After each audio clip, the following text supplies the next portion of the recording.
মাজায় ব্যথা হইতো, ঘাড়ে ব্যথা হইতো, এই ব্যথাটা ডাইন পায়ে বাও পায়ে আসতো। আমি অনেক দিন ভুগছি এই অসুখে, প্রায় 11 সাল থেকে এই ব্যথাটা।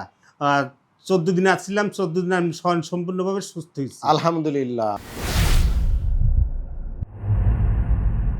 বিসমিল্লাহির রহমানির রহিম। দর্শক, ডিপিআরসি থেকে আমি কোমর ব্যথা, হাঁটু ব্যথা, ঘাড় ব্যথা, paralysis, disability rehab specialist doctor Shafiullah প্রধান। আজকে আমার সাথে একজন বাংলাদেশের সিনিয়র সিটিজেন, গাজীপুর জেলার রুগী মুরব্বী, ওনার রোগ নিয়ে কথা বলবো এবং পাশাপাশি ওনার স্ত্রী, জি উনিও আমাদের রুগী। যেহেতু মহিলা মানুষ, উনি ক্যামেরার সামনে আসতে চায় না, আমাদের পিছনে আছেন, উনি থাকুক ওখানে। ওনার স্ত্রী এবং উনি এইভাবেই দলে দলে স্বামী স্ত্রী, ভাই বোন, দুই বোন, হ্যাঁ, চাচা চাচি, নানা নানি, খালা খালু, এরকম বন্ধু বান্ধব একসাথে ভর্তি হয়ে ডিপিআরসি থেকে রিহ্যাব করে, ব্যথা কমায়, প্যারালাইসিস মুক্ত হয়ে বাড়িতে যায়। তো আমাদের আগে ওনার স্ত্রীর কথা বলি। ওনার যে সমস্যা ছিল, ওনার বয়স 50 বছর, ওনার সমস্যা ছিল কোমর ব্যথা, হাঁটু ব্যথা। উনি অস্টিওআর্থ্রাইটিস, থাইরয়েড এবং বিভিন্ন হাড় ও জোড়া ক্ষয়ে ভুগছিলেন।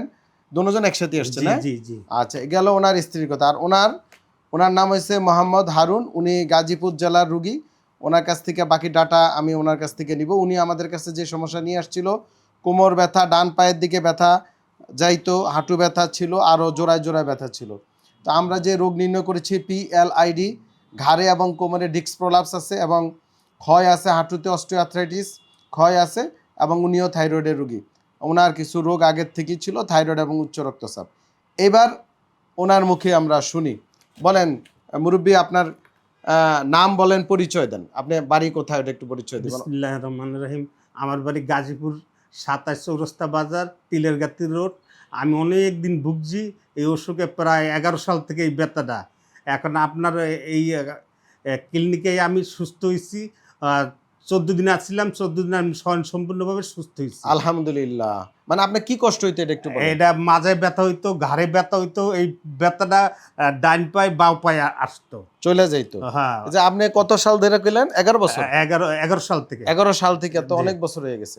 তো 11 সাল থেকে এই পর্যন্ত এর মধ্যে কি কোনো চিকিৎসা করছেন? বহুত জায়গায় চিকিৎসা করছি, আমি ইন্ডিয়াও গেছি, সব জায়গায় গেছি, সবাই নর্মাল বলছে। হ্যাঁ। কিন্তু এরা রোগ ধরতে পারে নাই। রোগ ধরতে পারেন? না। ইন্ডিয়া কোথায় গেছিলেন? ইন্ডিয়া কোন জানি, কলকাতা গিয়েছে, ওখানেও ফেরত আসছে, ভালো হয় নাই ওখানে? না, ওটা 3 বার গেছিলাম আমি। আর আপনার স্ত্রীর? হেও গেছিল, হেরও একই অবস্থা? একই অবস্থা। তো দর্শক, এভাবে আলহামদুলিল্লাহ রোগীরা ভালো। আপনারা আমাদের জন্য দোয়া করবেন, আমরা আপনাদের জন্য দোয়া করব। হ্যাঁ, এই যে গুণমান ভালো, সবার সেবা ভালো। যে আমাকে করছে ডাক্তাররা, খুব 3 বেলা এটা দেখছে, 3 বেলা হ্যাঁ রিসেপশনে সব কিছু পাইছি, সব কিছু সম্পূর্ণভাবে পাইছি আমরা তালাফি। আলহামদুলিল্লাহ। রোগীর জন্য দোয়া করবেন এবং ডিপিআরসি ফ্যামিলি সবার জন্য দোয়া করবেন। ওনার জন্য, ওনার স্ত্রীর জন্য দোয়া করবেন যেন আল্লাহ পাক ওনাদেরকে সুস্থ রাখে। আমরাও দোয়া করি, বদদোয়া না দিয়ে দোয়া করবেন। দোয়া করলে কি সবার জন্যই মঙ্গল, নাকি? মঙ্গল। আর অনেকে ডিপিআরসি সম্পর্কে আইডিয়া নেই, ধারণা নাকি আমরা অনেক টাকা নিই।